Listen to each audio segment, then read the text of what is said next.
Hello and welcome to Kepster ADV, the channel dedicated to riding, adventure, and life's journey, which is always best made on a motorcycle.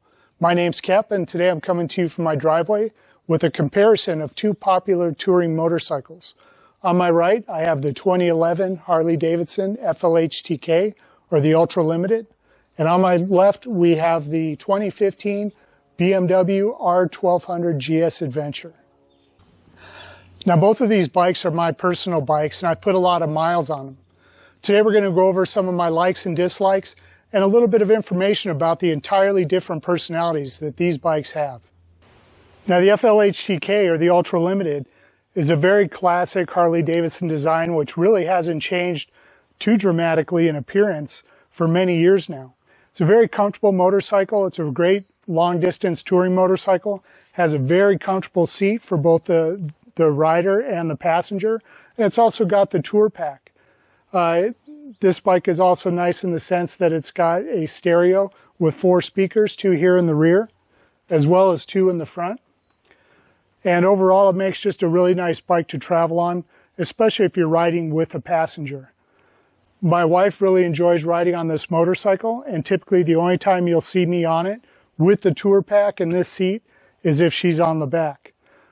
I'm going to take all these off, and we're going to take a look at it in the configuration I use it when I'm riding by myself. Now, I've made several modifications to this bike, including air intake and exhaust, but the best money I've spent on this bike, in my opinion, is the quick release for the tour pack. Now, I have 3 cables that need to be unplugged, and then to remove the tour pack, it's as simple as unlocking a couple locks in the back, tilting the tour pack forward, and then lifting it out of place. Next, I'm going to remove the seat. I'm going to show you how the bike looks when I have it set up for my own personal configuration. Now, this is how I have the bike configured if I'm going to be riding by myself. I've gotten rid of the tour pack. I have a street glide seat. I have 14-inch ape hangers on the bike, and I feel like it just gives the bike a completely different personality, and I feel much cooler this way. Now, this bike has the 103-inch engine, and it puts out about 101 foot-pounds of torque. The 0 to 60 on this bike is about 5 seconds. It's not an especially fast bike. It does have a fair amount of torque with the 101 foot-pounds, which, is fine for pulling hills and what have you, but certainly lacking a little bit in speed. Now, this is a big, heavy bike, weighing in at over 850 pounds in its full touring setup. It's a little bit less now that I've removed the tour pack, but not a lot. Now, that's a good and bad thing in my eyes. It feels great when you're out on the open road. The bike is substantial, it's solid, and it's smooth on the road. But with that heavy weight, it cuts down on your gas mileage a little bit. And also, your power-to-weight ratio will suffer, so it's not as quick off the line. It does have a 6-gallon tank, which gives you a pretty reasonable range, but it could be better. And now let's take a look at the GS. It's also in its full touring setup right now, which I don't normally have when I'm riding around town or taking it off-road for that matter. It's another big, heavy bike. This one weighs in at around 560 pounds. A little bit lighter when you take off the tour pack, but still a heavy bike. And I've gone down in soft sand a number of times where I've had to pick up the bike by myself, and it's a bit of a workout. Now, the aluminum panniers and top case on this bike also give you the ability to bring a lot of gear with you if you're going on a long trip or camping. Honestly, I rarely use the top case. Usually if I'm going to a rally or I'm going on a several-day camping trip, I will compact my entire camp into the aluminum panniers, and then I have a waterproof duffel bag that I strap down on the top of the bike, and it's just a little more versatile for my needs. Now, one nice thing about these panniers is they're very easy to remove. You just put in the key and turn it, and it is a quick release system for taking off the panniers. Now, this is how I have the bike configured if I'm riding around town or going off-road. I've taken off the aluminum panniers and the top case, and typically I will strap a tank bag onto the back where I can bring, my cameras, drone, snacks, water, what have you. but I don't like riding off-road with the aluminum panniers. Here in Southern California, we tend to get a lot of soft sand on the trails, and I've been known to go down in soft sand a few times. And the thing I am concerned with is getting my leg caught under that hard aluminum pannier when I go down and getting injured.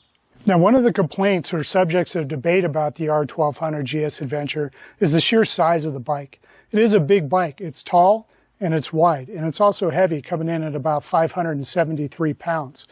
Now, the seat height on this bike is about 35 inches compared to 29 inches on the Harley Davidson. So that's an almost 7-inch difference. Now, the seating position on this bike is very tall and upright. It's a very comfortable seating position.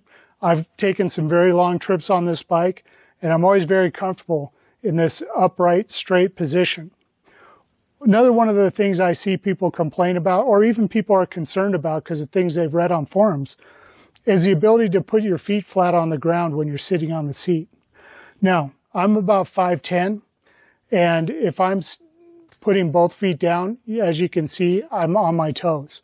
But I rarely ever put both feet down. Typically, if I come up to a stoplight, I'm only putting my left foot down. I'm keeping my right foot on the peg over the rear brake, and it's comfortable, and the height of the bike is no issue. Now, where the height of the bike is a real advantage is in traffic. You know, sitting up higher like this, you got a much better view of what's going on around you. Or if you're splitting cars, it's easier to see over the top of cars that are surrounding you in traffic. I really like that tall riding position. Another thing I really like about this bike is it has an 8-gallon gas tank. So that really gives you a good range when you're out on the open highway. Now, the BMW has quite a bit of electronics that will control things such as the anti-lock braking and the traction control. And there's also electronic settings for the suspension. So we'll flip through some of the modes right now. There's the road mode, which is just your standard driving on a paved road. Dyna, which is dynamic, which will give you a sportier ride on the road. Enduro and Enduro Pro. These will soften the suspension as well as reducing the amount of anti-lock braking on the rear brakes and also reducing the traction control. There's also a rain mode, which primarily changes the traction control to reduce slippage in the rain.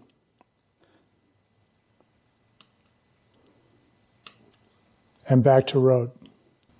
There's also an optional GPS system that when it's attached to the bike can be tied into the computer of the motorcycle.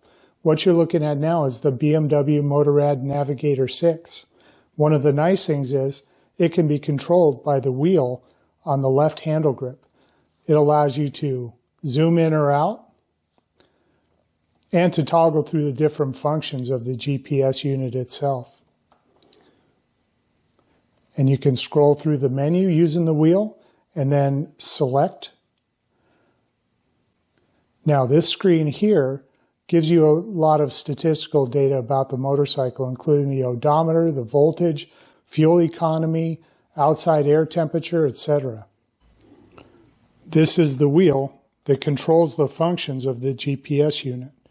You can scroll up and down through menus and then select by essentially clicking like you would on a mouse, or you can go back to the previous thing you were on by clicking it the other way.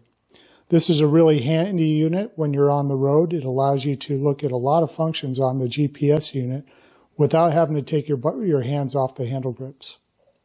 Now, another thing I really like about the GS is it is fast. It's got 125 horsepower and it'll do 0 to 60 in about 2.9 seconds, which is fast by anyone's standards.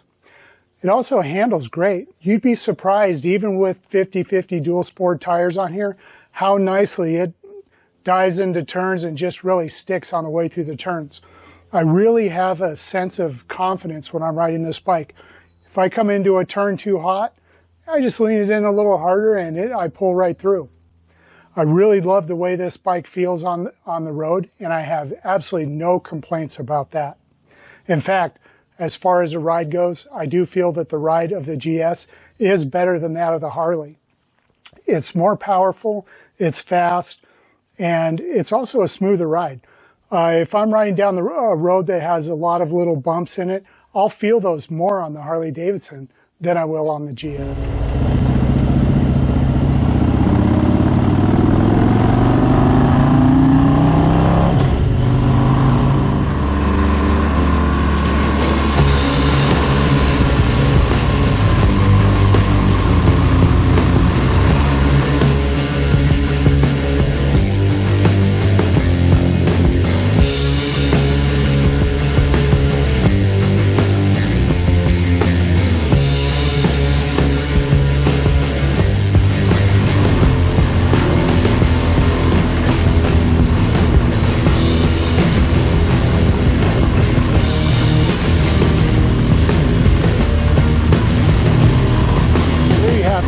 Two very different motorcycles with very different personalities.